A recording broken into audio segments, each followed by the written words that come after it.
This podcast is brought to you by Podcast Nation.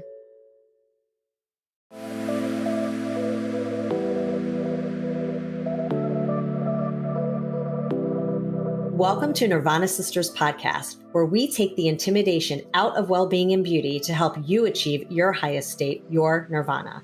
We are sisters-in-law and your hosts. I'm Amy Sherman. And I'm Katie Chandler. So let's get into some real conversation.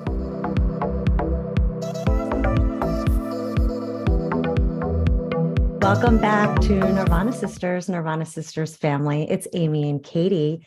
And we are joined by Natasha Brinkman, or Natasha B., who is a trained esthetician, skincare expert, and educator. You may know her as Beauty Junkie Monkey on TikTok, where she has over 350,000 followers. That's how we found her. So much amazing skincare advice. We trust all her recommendations and all of her insight. Natasha is very unique in her field because she's completely independent of any brand, and this provides her with unbiased opinions on all skincare lines. She thrives on finding each diamond product that each brand has and shares it within her community, giving others the best bang for their buck. So Natasha's online consultation business is worldwide. She designs skincare routines for those around the world, and her success has her completely booked for the next 6 months. So hopefully the Nirvana Sisters family can get in sooner than that. But we are so glad to have you here, Natasha. Thank you so much for joining us today. Oh, thank you, Amy. I sincerely appreciate that. Awesome. Well, we are going to start out. We have so many questions, but before we start out, we just want to take a step back and do our Nirvana of the week, something that brought us joy, happiness this week that we can reflect upon. And I will hand it over to Katie to give us her Nirvana of the week. Oh, thanks. But really quickly before I do that, I just want to say hi to Natasha. And I'm so happy you're here because you single-handedly saved my skin. And we'll get into why here shortly. But I think I have probably like two Nirvanas, one that happened and then a future one for tomorrow. But I am traveling for the first time for work in a long time. And it's just been kind of a Nirvana and it's fun. It's fun to be like on the road and I'm working for a great client. And while I miss my family, it's just been kind of exciting to do all of this stuff again. So that was a Nirvana. And then my next one is tomorrow. We're in Baltimore. I'm in Baltimore for my client, and my kids and my husband are going to come and meet me, and we're going to go to the aquarium here. And I'm so excited because it's really like one of the best aquariums in the country, and my girls love an aquarium. So it'll just be a really fun day. I'm excited. What about you, Amy? Oh, that's cute. So I would say my Nirvana of the week was last night. So I went out for a girlfriend's birthday. It was just 4 of us, and had a great meal. And it's just so fun when you go out with great friends, really close friends, and you just have those different conversations that you don't have with other people. So we laughed, we cried, the range of topics we talked about were just so funny and so age appropriate. It was just a great night. So I really appreciated that because I haven't had a good connection with girlfriends in a couple of weeks. So it was just really, really nice. What about you, Natasha? Being here, this is very exciting for me. Oh, thanks. I have to say, I was pretty stoked. I'm like, no, I got to do this. So this is definitely my moment. Oh, we'd love to hear that. Yeah, thank you. All right. Well, before we kick it off, I'm going to just tell you my really quick Natasha B story because, like I said, you saved my skin. I was using an exfoliant every day as my face lotion, a serum, Sunday Riley's Good Genes, which is a great product, but I didn't know how to use it. I was using it wrong. And I came across your content and I started watching your videos, and you taught me what an exfoliant is and why I shouldn't be using it every day. Maybe my skin likes it once a week. So literally you saved my skin. My skin was an absolute mess for maybe the last year. It was dry, it was flaky, it was red, it was blotchy, it was acne, it was oily, and it was everything. So thank you, Natasha. Oh, I love hearing this. This is why I do what I do. it's there's so much information out there, and they don't teach people how to take care of their skin. They don't teach people that skincare products do different things for different skin and different skin types. Like one person can use an acid every single day and have absolutely amazing skin, but that's a small percentage. And my biggest rant right now is, I'm sure you saw, is all about using AHAs and BHAs, which are acids in your cleanser and in your toners, and then using it other active ingredients with it. It turns into a hot mess, and then you unbalance the skin, and then you're wondering what the heck happened to my face? It was good, and then it wasn't good. And then you keep doing the same things over processing, and it just becomes a just accumulation of a hot mess, as I like to call it. It's exactly what it does. Yeah. And it's so true because you're right. There's so much information out there and everyone wants to try all these products. But if you don't know how to use them and you don't know how to use them for your skin and you're not working with someone like you or someone that actually like has expertise, you can totally mess up your skin. Well, and also these products, they always say on the bottle, use day and night. Like they never say use once or twice a week, depending on what your skin can handle or, it's like, it's very misleading. So having said that, let's break down what some of these products are, because we're hearing a lot of buzzwords on niacinamide, exfoliants, like you said, AHA, BHA, of course, the vitamin C's and the peptides. So give us kind of a 101 on what all of those things are. So your AHAs and BHAs, so your alpha hydroxy acids and your beta hydroxy acids, those are basically your acids, your exfoliants. And right now, what's kind of being pushed in the industry is using that in your cleanser and your toner, specifically if you have problematic skin, meaning if you have a breakout or two or acne skin. But the problem is that, I don't know about you guys, but most of the people that I talk to, when I say, I have acne, it's really bad. And their really bad is like 3 breakouts on the chin. So there's a bit of a misconception of what acne skin looks like and how bad a breakout is. It might be bad for you because that's outside your norm, but that's kind of like the biggest kind of people's interpretation of what acne skin or breakout skin can be. It's very broad. It's very broad. So of course, companies put it out there. Oh, well, we use a small amount. But I always go back to the old saying, well, if you have a piece of wood and it just needs a little sanding and you sand it down just a little bit, then it's perfect, right? It feels good. It looks good. You can put the oils on it. It hydrates. It looks great. But if you keep filing it down, you start getting rough edges and that glow, and you start getting, you know what I mean? Like the little picks of of over filing it. It's a kind of a crude way of putting it, but that's kind of how I look at using acids in your skincare. This definitely has its place. And yes, there's certain skin types that can use acids on a daily basis, but you don't have to use it on a daily basis. Remember, companies want to sell you their product. That is their main goal, right? And very few companies actually design a skincare for people or their routines, because in fairness, that's tough to do. Everybody has different needs in that area. So that's where I have an issue with the AHAs, BHAs being in cleansers and toners, because most people don't need it there. They need it as a treatment separately on a different night. So AHAs and BHAs, so AHAs are your glycolic acid, your lactic acid, your mandelic acid, your azelaic acid. Those are your acids. They take off the surface area of the skin.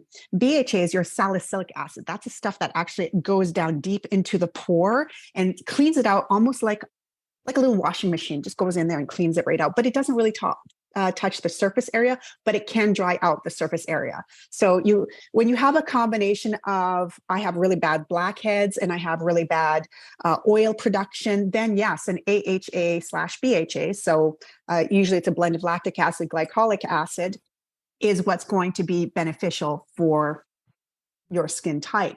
But if you're like me and you're dry, dehydrated skin, lactic acid is your best friend because it's a humectant and pulls moisture to itself. So it's not as aggressive as a glycolic, which is a smaller molecule and can really get in there and dry out the skin. So I have a question. So all of those acids you talked about, are they in the category of exfoliators? Yes. Or is it okay? So are those are the kind that like Katie was mentioning, like Good Genes, where you keep it on. But what about the exfoliators, like the ones that are textured, that you just put on your face and rinse off? Is that like a different category? Because I never know which you should be using. Both different. Like, how does that work?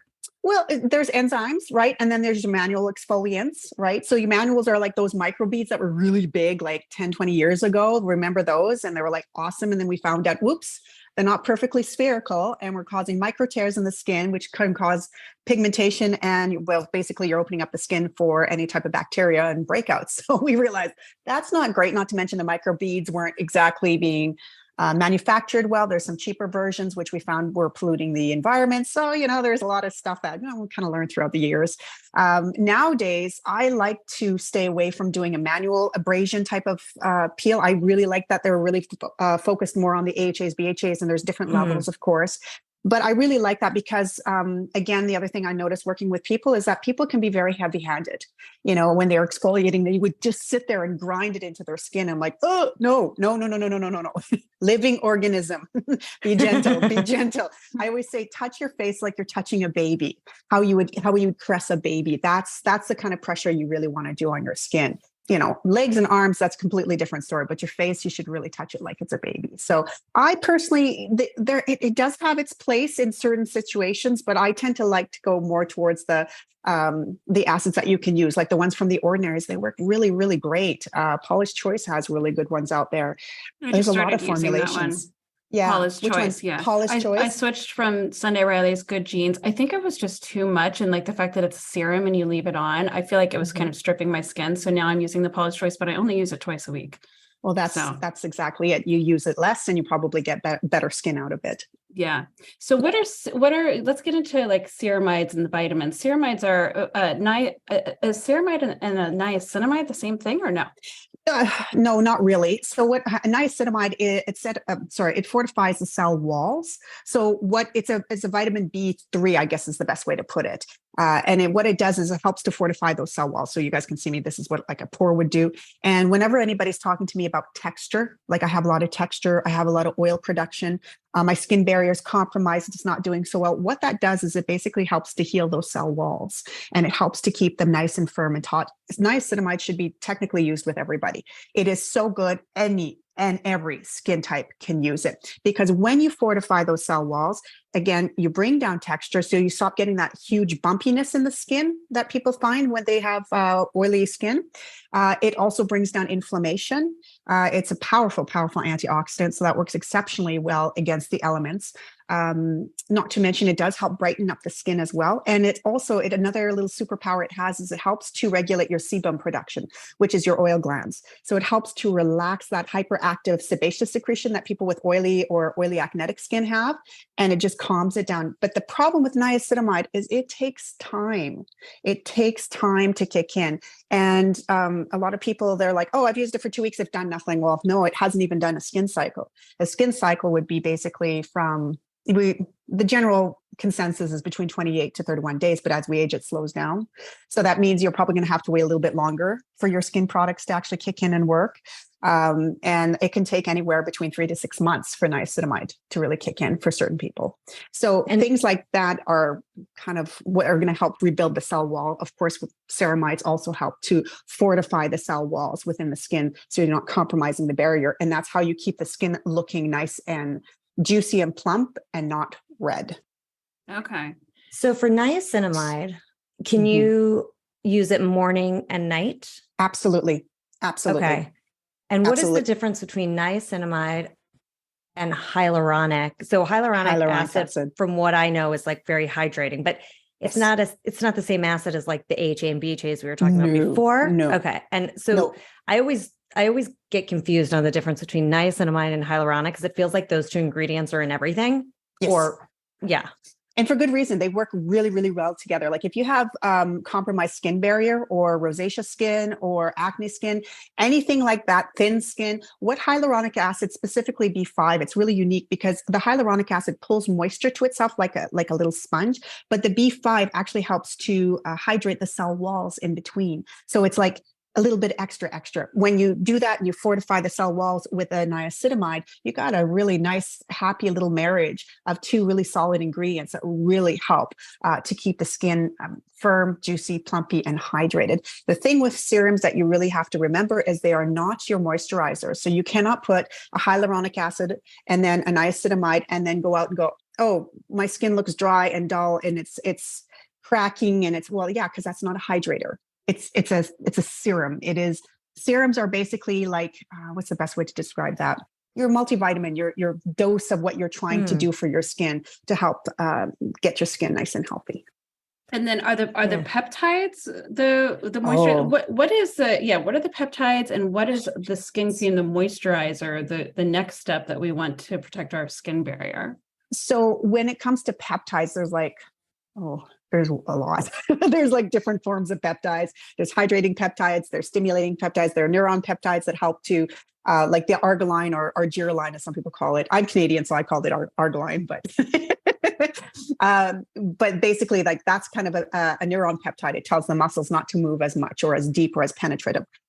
Then you have Matrixyl 3000, which is really exciting. Again, was not big in the field in it back in the day. Glad I'm back in it now. But back in, 20 years ago, there was no Matrixyl. I don't think it came into play until like early 2000, I believe, somewhere like that. So the skincare game has changed considerably, and peptides have really made a comeback. Now, there's a lot of people out there that have different varying opinions about peptides. And I read the research on it. So when I look it up, I'm like, it doesn't sound too promising, but what the heck, I'm going to try it. That's why I test everything that I talk about, because I'm skeptic like everybody else.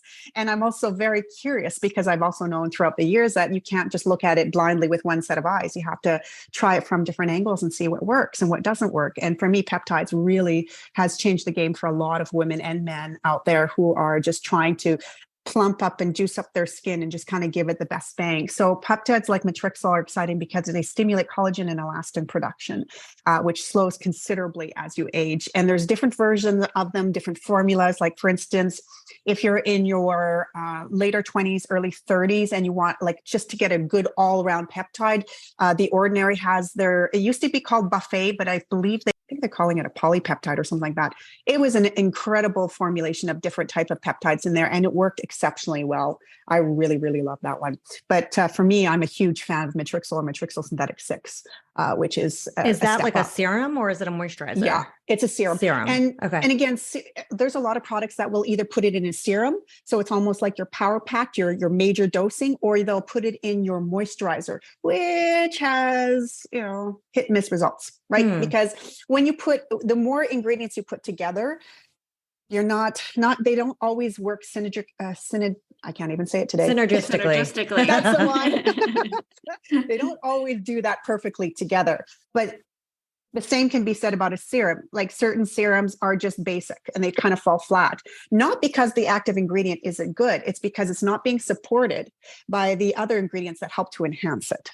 So that's something I'm still learning. Like I'm still doing a lot of research and going in through a whole bunch of different products, but I've been so busy doing consultations that it's kind of slowed that down a little bit. So I'm trying to get back into my, my groove. I just, I got a little like trial size of something called, I just looked it up. It's a moisturizer. It's by the brand Skin Fix. Mm-hmm. And it's called Barrier Plus, and it says triple lipid peptide cream. Peptide cream. That one.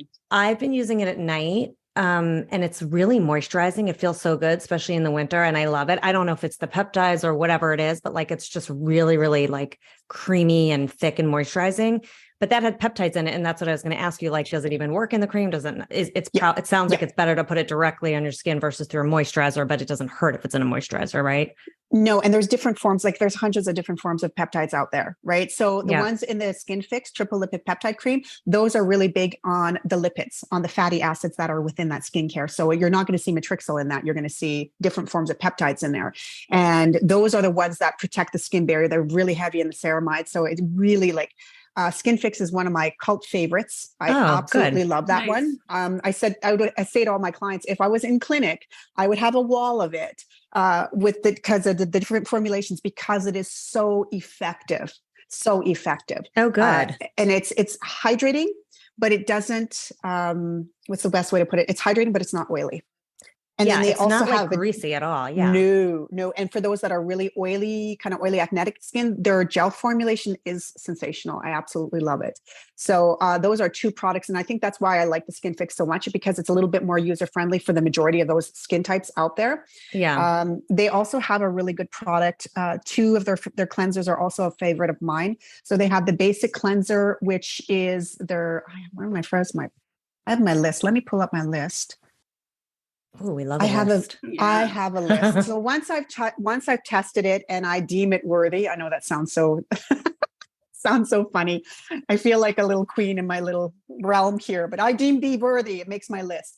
And it basically it means I can recommend this to other people comfortably and say, you're probably going to do pretty good with this. Everybody has their different experiences, but this is kind of how I do mine. But it's called the Foaming Oil Hydrating Cleanser, which is absolutely sensational.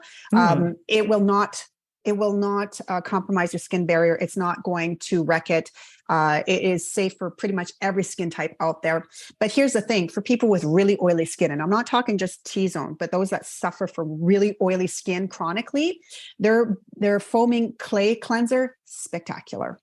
Because the clay actually helps absorb all that extra oil. And when you pair that with you using a niacinamide serum, which is going to help bring down the hyperactive sebaceous secretion, and then you use perhaps their, I believe it's called their skin barrier niacinamide restoring gel, you're still keeping that hydration level up in the skin so the oil glands don't go crazy. And the niacinamide helps to fortify and reduce the extra hyperactive sebaceous secretion. So it's a beautiful, I love those products.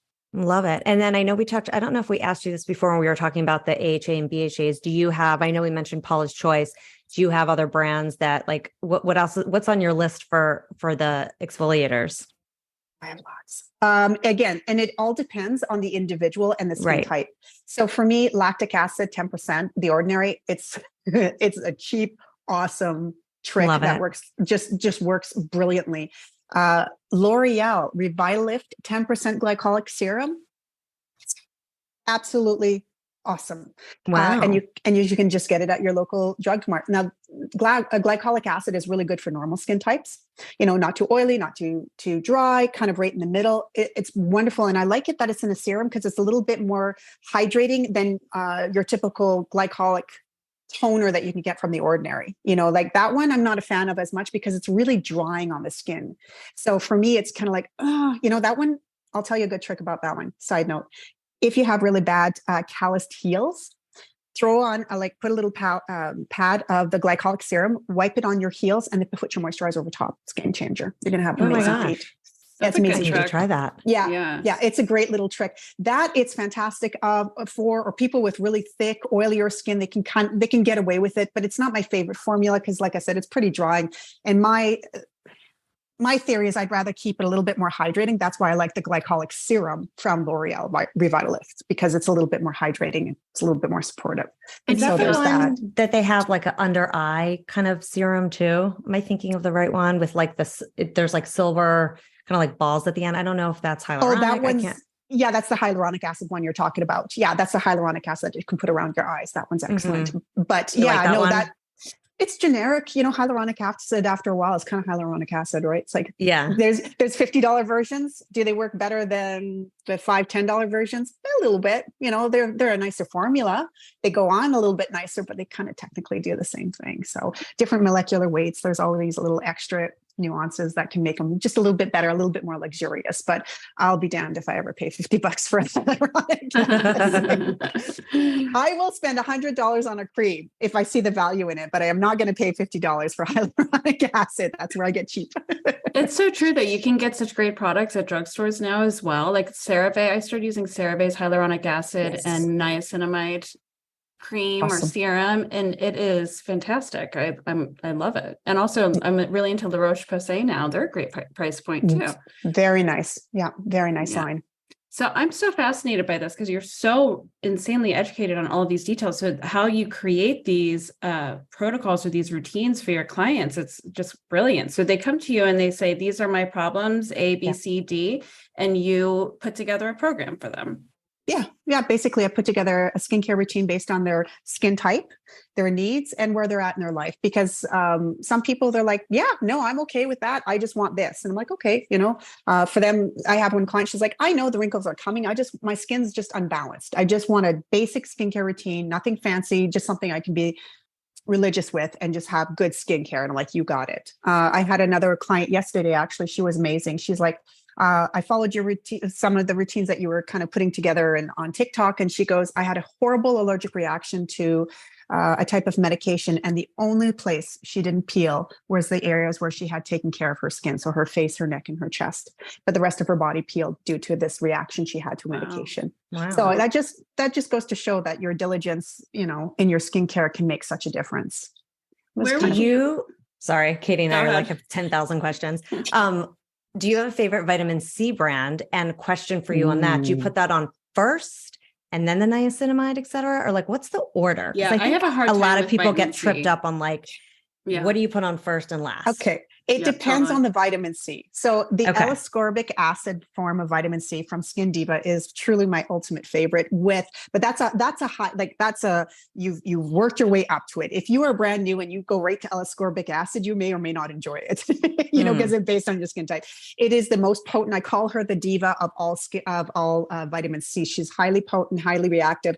She's also highly unstable. So she requires a little bit extra love. So She's she high needs to go. maintenance. She's high maintenance, but damn, does she does her job. Like, this is the diva that's going to sing the opera. She's going to do it. So that's why I quite love her. But I say that lovingly in the fact that your skin has to be dry. So you can technically put your hyaluronic acid and your niacinamide and all your serums on first. But the first rule of skincare is thinnest to thickest, water-based, then creams, then oils. So when you're looking at, like, for instance, Skin Diva, this one, it is a more of a water base. So that would go on first on dry skin. Then you're going to let it absorb for a good solid minute. Then you would put on anything that would be like a serum base, like your hyaluronic acid, your niacinamide, like any of those, your Chebula, which is also a favorite of mine. And what I like to do, because a lot of them are carried in hyaluronic acid, is when I apply it on my skin, is I'll take a couple drops and then I'll just kind of wet my fingertips or just give a light spray really far away, because I don't want to over wet it. I just want to give it a little bit of slip factor. And then I would rub it in all over my face, let that soak in. Then I put on my creams and then my SPF, and then I'm ready for the day. That's another tip of yours that I need to start to use. And that is, when you put a product on your face, give it a second to get in there and do its job before you slap the next thing on. I'm like, boom, boom, boom, really. Yeah, you're rushing and you're Yeah, it's a very good tip. It's good to break it up and, just brush your teeth, go make your bed, run after your kid. Like, sometimes it's good to break it up a little bit here and there. Some people ask, well, do I have to wait a full minute? Really, honestly, give your vitamin C a minute. Just give that one a full minute. Let her do her job. The serums are usually pretty quick at absorbing. Like, another good form of vitamin C is ascorbic acid, which is not as strong, but is still very potent. And that one is better on dry skin as well. Then when you go into like the tetrahydrocolloidal ascorbic acid, which is my favorite ultimate fatty acid, awesome juiciness, that one works really well, but you can actually layer it under your under your serums and stuff like that. It doesn't start working until it penetrates into the skin, and it's a beautiful ingredient. I love that one. What's your favorite vitamin C for sensitive skin? Oh, sensitive skin. I love Herbivore Nova. That sucker is awesome. And it's so juicy. You're so juicy and plumping. It's got some alpha-arbutin, which helps to prevent excess melanin production. It does have a little bit of T. Chebula in there as well, which is a very incredible, powerful antioxidant. There's so many good turmeric as well, which helps to reduce and lighten and brighten the skin. Like, it just evens everything out. It's beautiful. But again, it's long-term use. You're not going to see results within like 10 days. You're going to really have to just play the long game on it. And some pigmentation just is not going to move. I have this little spot in the back of my hand. I've had it lasered. I put products on it. You name it, I've done it. It ain't going anywhere. She's like, no, I'm with you, girl. That's it. We're besties. So sometimes you just have to understand that there's certain things that are never going to go away, and you kind of have to make your peace with that. I was having such a hard time with vitamin C, but I think it's because I was using the Sunday Riley Good Genes daily. I think that was probably the culprit to all of my problems. So I'm going to give it another go. I'll try that one. Yeah. Try the Nova. Yeah, that one's fantastic. So I was going to switch topics because this is another topic that, as Katie knows, I'm very passionate about, which is under eyes. Oh, yes. Like dark circles, bags, like dry skin, hollowness. What do you got?